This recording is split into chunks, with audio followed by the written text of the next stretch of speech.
In section 5.5, we're going to talk about the use of synthetic division. What might be helpful is if you press pause and copy this into your notes at this point. So go ahead and press pause now.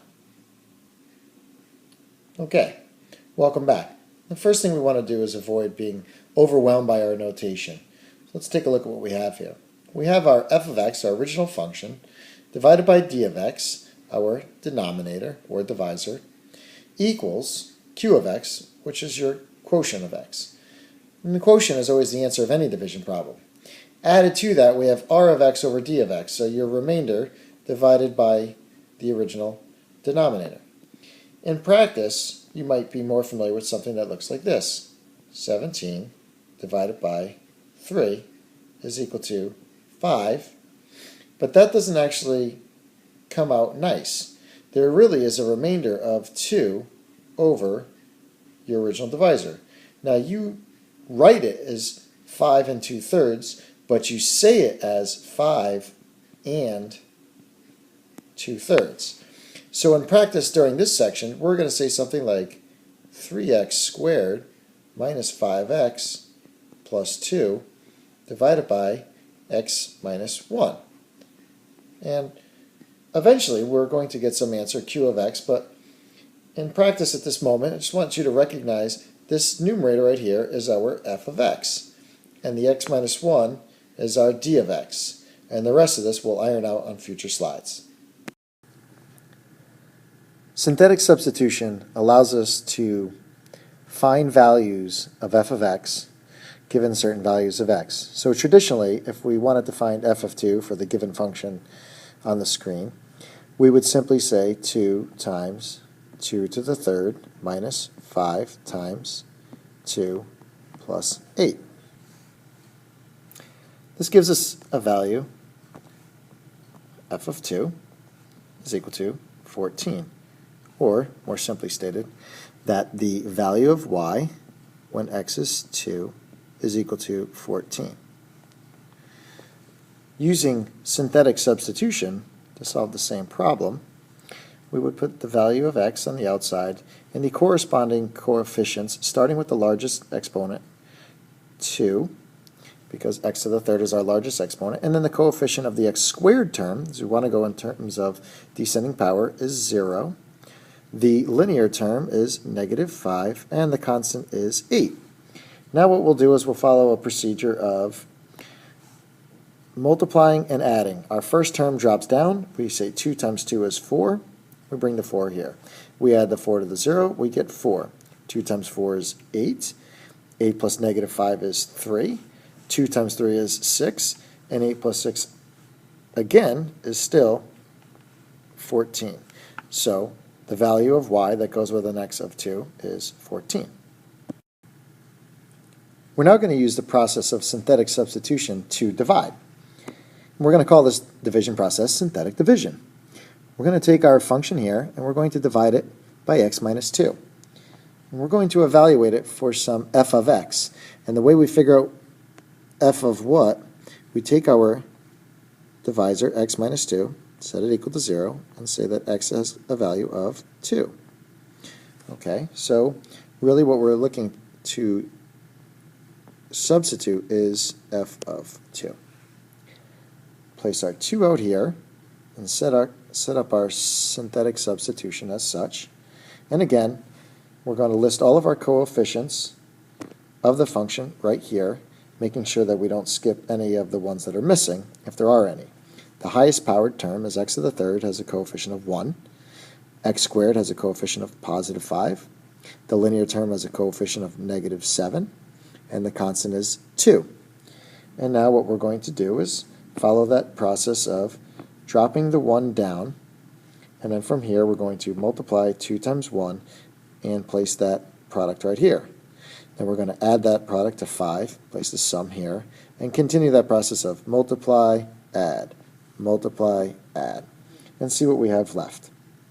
So 2 times 1 is 2, 5 plus 2 is 7, 2 times 7 is 14, and 14 plus a negative 7 is still 7, 2 times 7 is still 14, and 14 plus 2 is 16. Now what we have here is the result, or the quotient, of what x to the third plus 5x squared minus 7x plus 2 divided by x minus 2 is.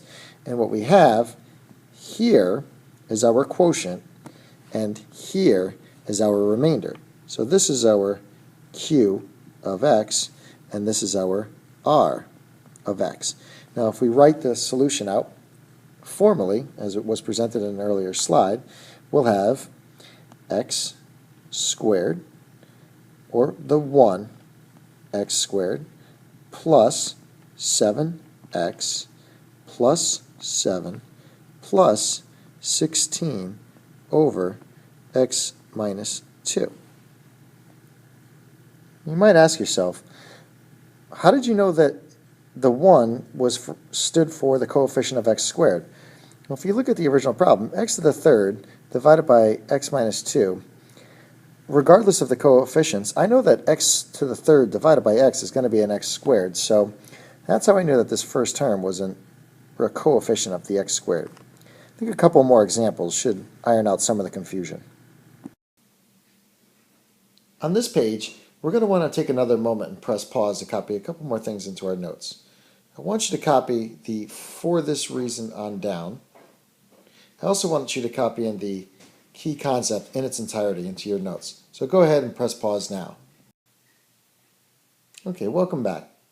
Now the two things we want to focus on here are, first, from the upper section, if we're going to use x minus k as a divisor, we need to know what value we're going to substitute in to our synthetic division piece. So we'll set x minus k to 0, and we'll solve for x, and we'll get the value of positive k. So the value that we're going to substitute in is always the opposite of what we're looking at, which is something you're sort of familiar with. Now, if after you substitute your value of k into your synthetic division, and you follow through the process of dropping down and multiplying and dropping down and multiplying, and you get a remainder of 0, when you have that remainder of 0, that means that your original divisor here, x minus k, is a factor of your original polynomial. Let's try again, and let's keep in mind that the first thing we really should do is figure out the value of x that we're substituting in. So x plus 3 equals 0. So the value we're going to substitute is a value of x of negative 3. So let's draw our box over here, and I'm going to put the negative 3 on the outside, and then on the inside I'm going to drop my coefficients in. And the x to the third term has a coefficient of 2, x squared has 1, the linear term a negative 8, and the constant of 5. Following our process, we drop the 2 down, get a product of negative 6.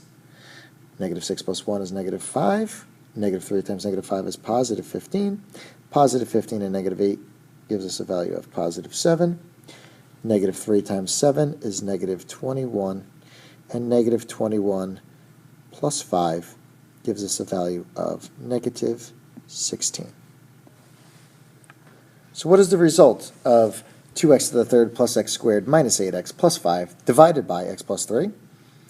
Well, the result is our first coefficient, 2x to the second power, keeping in mind that we started with 2x to the third, and if we're dividing by x, again, any x to the third power divided by x is going to drop down 1 power, so that's 2x squared minus 5x plus 7 plus a negative 16 over x plus 3 as a remainder.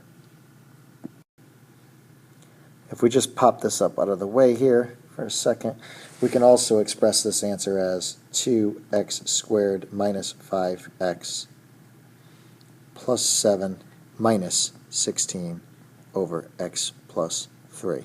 Both of these are perfectly acceptable. So where can we go with synthetic division? Well, we can use synthetic division to help us analyze and to further factor larger polynomials. So if we take the polynomial that we have here and set up our synthetic division, we have the x plus 2 factor. So that means we're going to use a negative 2 on the outside, coefficient of 3 for the cubic term, negative 4 for the squared term, or quadratic term, negative 28 for the linear term, and negative 16 for the constant. Okay, and we start the process, drop down to 3, multiply, negative 6. Add together, negative 10. Multiply, positive 20. Add together, negative 8. Multiply, positive 16. And a remainder of 0. What this tells us is that x plus 2 is actually one of our factors. So I'm going to write it out here now as x plus 2 and start my factorization of the polynomial given. The quotient now is our other factor at the moment, so that's 3x squared minus 10x minus 8. So we have two factors at the moment, but as you can see, we can factor this term further. So we're going to make sure that we don't forget to bring the x plus 2 along for the ride. We're going to set up our two sets of parentheses, 3x and x. The 8 is negative, which means that our signs that go in the center here are opposites, plus and minus. And we're going to put a 4 on the outside and a 2 here. When we evaluate this piece, the 2 and the x are going to give us a positive 2x. The 3 and the negative 4 give us a negative 12x. And when you combine that, you're going to get the negative 10x. Of course, 3x times x is 3x squared, and 2 times negative 4 is negative 8. That's why we chose them. And so now we have our fully factored form. For our last example, we're going to go to the book problems, and we're going to answer homework question number 21. Given polynomial f of x, which is our x to the third minus 10x squared plus 19x plus 30, and a factor of x, f of x, factor completely. So first, we're going to take our factor of x, x minus 6, set it equal to 0, and say that x is equal to 6. This gives us the term that we're going to use, the value of x that we're going to use, in our synthetic substitution. On the outside we put our 6, and now we're going to look at our function. X to the third has a coefficient of 1, the x squared has a coefficient of negative 10, linear term that 19, constant of 30. Drop down the 1, multiply, give us 6. Add together at negative 4, multiply, negative 24. Difference of negative 5, 6 times negative 5 is negative 30 with a remainder of 0. Back into our factor form, we have x minus 6 was the original given factor, and then our new factor of x squared minus 4x minus 5, which is factorable one step further. So we're going to say x minus 6 times two sets of parentheses, x and x. The 5 again, take note, is negative, which means that our signs are positive and negative. And it's going to be 5 and 1, seeing that the 4x is a negative. That means we want the larger term to be the negative term, and the smaller one to be positive. And here we are. If you multiply those three terms, you should get the original function given in number 21.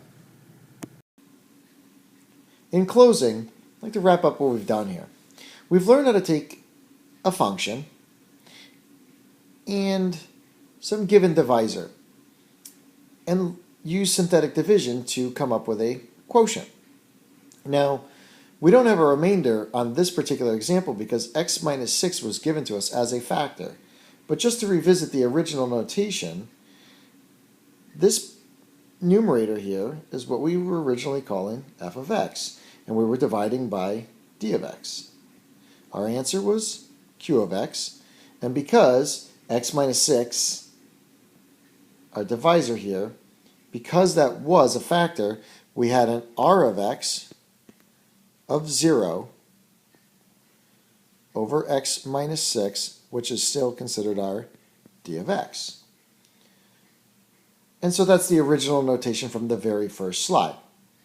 F of x over d of x equals q of x plus the remainder over the original divisor.